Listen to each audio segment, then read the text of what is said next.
There's definitely a whiff of Al Capone about this place. One of Hamburg's most notable residents was the romantic composer Johann Brahms, a supreme master of European music. Growing up in Hamburg, Brahms had a somewhat unconventional musical education, certainly for someone we see as a classical composer. He used to play the piano in the bars or locali here in the port of Hamburg. These bars would have been full of prostitutes and sailors, drunks, people looking for fights. And this is where his understanding and love of folk music came from. It also meant that Brahms had to self-consciously pull himself up from this somewhat low-class upbringing and refine himself as a composer. And it's this combination of things that probably made him the genius that he was. It also blighted his relationship with women. A friend recalls how Brahms described how his father would drag him out of bed to play for dancing and accompany obscene songs in the most depraved dives of the St. Pauli Quarter. So, Brahms played in bars of vice and criminal activity, just like the Beatles. Well, Hamburg is a mercantile city in every way, and it seems that everything is a commodity. The street over the road, women aren't allowed in there unless they're on let's call it a business meeting. I'm going to go and have a look, but the crew has to stay here. We're not allowed to film in there.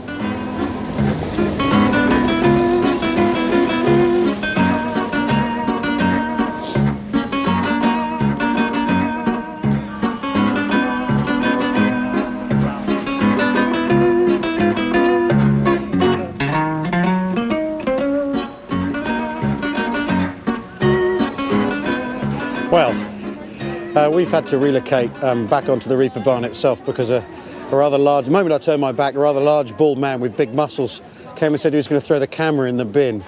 Obviously we need to respect the privacy of the people working in this particular part of Hamburg. The street was quite interesting in itself.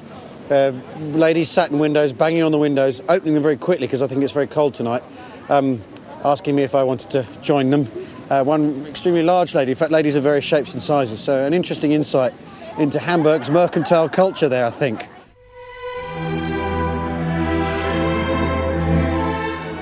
Brahms was great friends with Robert Schumann's wife, Clara, and they had an intense and unusually personal relationship. 14 years his senior, she was his lifelong muse, companion and critic. But Brahms never settled with anyone. He was your typical 19th century, lonely, tortured artist. It was almost as if you had to be lonely in order to create art.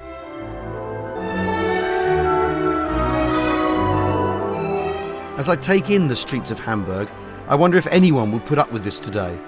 Now rock stars are supposed to have loads of lovers rather than none. But music is like humour, really. You can't just talk about it or explain it. You have to experience it.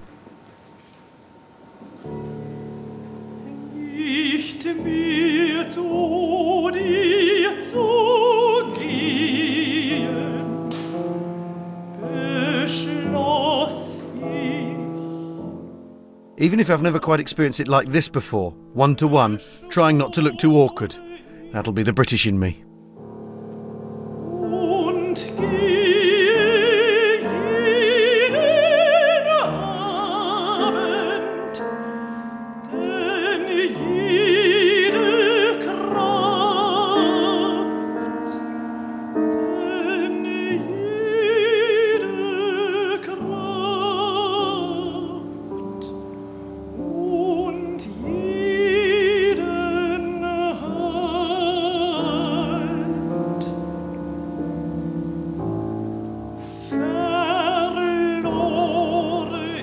That was eggy, wasn't it? It's not every concert you go to where the musicians outnumber the audience. From Brahms to the Beatles, music has been hugely important to Hamburg's heritage. But then music has been centre stage in shaping German cultural tradition. And I found it shaping my journey. During the 19th century and the rise of the German bourgeoisie, the production of instruments grew with the increasing demand for music, and the Industrial Revolution was able to meet that demand. Just like today, composers were courted by instrument manufacturers to embrace their products. Brahms preferred to play the Grotrin Steinweg piano above anything else. This family-run piano factory in Braunschweig, which we call Brunswick, has survived 6 generations and continues to produce some of the world's finest pianos.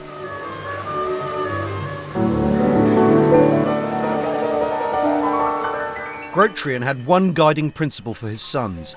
Boys, make good pianos and the rest will take care of itself. No pressure there then. The factory's visitors book is like a who's who of German 19th century music. From the older times we have people like, for example, Franz Liszt, who wrote something into our guest book. Yeah. We have Johannes Brahms. We have Clara Schumann. She introduced Brahms to your pianos as well? That's also right, yeah. Right. Yeah. And how did she discover Grotrian Steinweg pianos? That was kind of funny story. Once when she went into a piano store, the owner of the store just had received a new Grotrian, and he asked her to try this new piano. She said, oh, you know, I'm playing Yell, and I'm not interested in doing this. And she took off one clove from her hand and just tried a little bit on the piano, and then suddenly she noticed, wow, it's a nice piano. She took off the other clove, and the owner couldn't get her from the piano again. Oh, wow, and then finally she stand up, and she said, from now on, I'm only playing Grotrian Steinweg pianos, and she did. Oh wow! So and so her endorsement was an important thing. Yes, because she was a very well-known pianist at her time. You have to say, that Clara Schumann story does sound like advertising copy.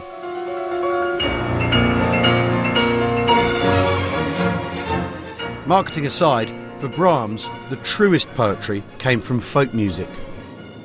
It's easy to forget there was no such place as Germany, politically and territorially speaking, until 1871. And in this sense, Brahms was a German without a Germany. So what he was doing was looking at the vernacular, at folk music, of village tales, the stories and music of ordinary people, of ordinary Germans, going back to the origins of German culture to define it, using art to define himself and his country. When you think about it, it seems like common sense. Lacking territorial unity, Germanness had to be experienced and expressed in other ways. Collecting folk music was about creating a heritage, history, a language, developing a sense of Germanness. It was, in essence, about storytelling, and not just any stories, but stories that communicated a shared experience. Whilst Brahms was collecting music transmitted by word of mouth, the Brothers Grimm were doing the very same thing, but with the written word. They too strove to create a unique German heritage, but inadvertently went much further and created a collective global heritage. Their tales were to become synonymous with childhood fantasy all over Europe. Every child in Britain knows them and has probably been utterly terrified by them at some point. The Brothers Grimm are responsible for nightmares all over the world. This is the fairy tale route, a road of outstanding beauty, well supplied with towns claiming to be associated with the famous Brothers Grimm. But in a way I feel it's wonderfully appropriate. Like the tales, these claims are part fact and part fantasy, as best embodied in the medieval town of Hamelin, my next destination. We all pretty much remember the story of the Pied Piper of Hamelin. The city of Hamelin's overrun by a plague of rats. They hire a rat catcher who plays a pipe and leads the rats into the river and drowns them. They then don't pay the rat catcher, and to take his revenge, he plays his tune on his pipe again and leads the city's children into the river where they drown. The only children to survive are the crippled child who can't keep up and the deaf boy who can't hear the music. It's a very strange children's story. I suppose the moral is you ought to pay a rat catcher when you hire one. That it's probably an echo of the Children's Crusade of 1211. But it's probably, well, it certainly happened here. At least they say so in Hamelin, and they're making the most of it. What's important, though, is these stories very much occupy an important place in German cultural imagination.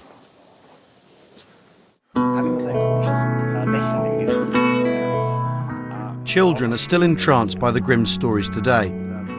They read them here in Hamelin to groups of kids at a story workshop. The big one with the beard is certainly enjoying it. More, mehr, noch mehr.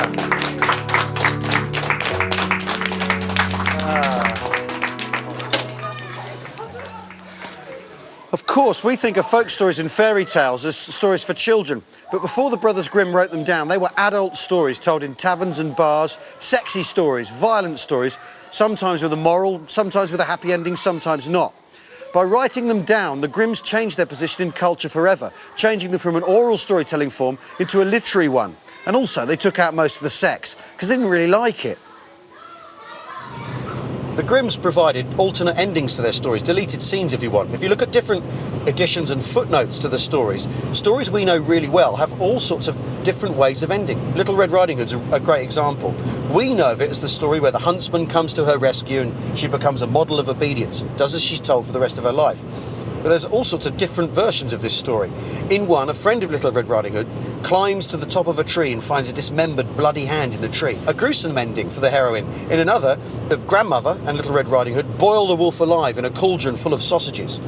In another, Little Red Riding Hood performs a striptease for the wolf, tempts him to go to bed with her, and then, at the last minute, says she has to go to the toilet and scarpers off into the woods. Different endings, and all of them darker. The Grimm brothers succeeded in creating a common universal language. Fairy tales have become part of our cultural heritage, inspiring stories, films, operas and books alike. But there is a musical heritage that predates the Grimm's efforts, and it's something I'm really looking forward to experiencing.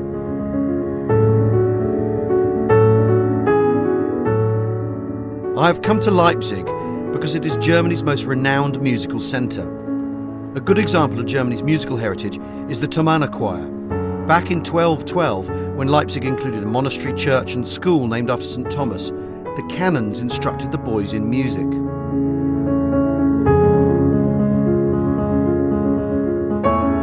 Before long, the St. Thomas Boys Choir became Germany's first public school. Central to their education would be music, and in particular, the liturgical works of Johann Sebastian Bach, one of the school's most prominent teachers.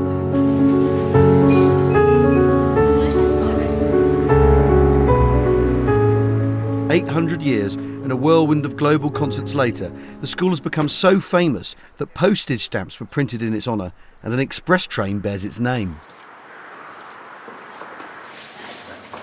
Today, 92 boys are educated and board here, brought together not because of a wealthy background, but because of sheer musical talent.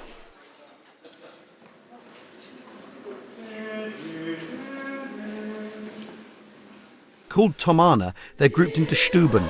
Each Stuben is led by one head boy rather than a teacher. Like boarding school houses, they organise practical tasks and responsibilities for each other.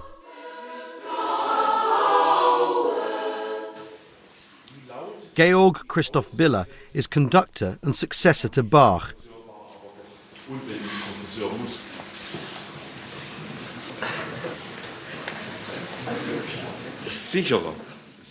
In what can only really be described as a quite staggering lowering of their standards, I've been invited along to join in with one of the choir's rehearsals.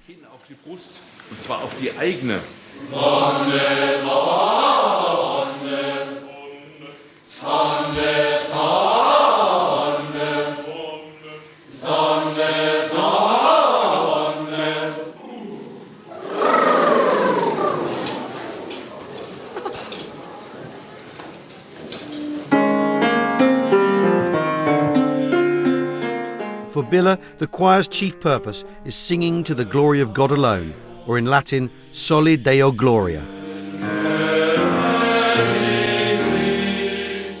Bach was a Lutheran composer. After the Reformation, northern Germany was predominantly Protestant, while the south remained Catholic.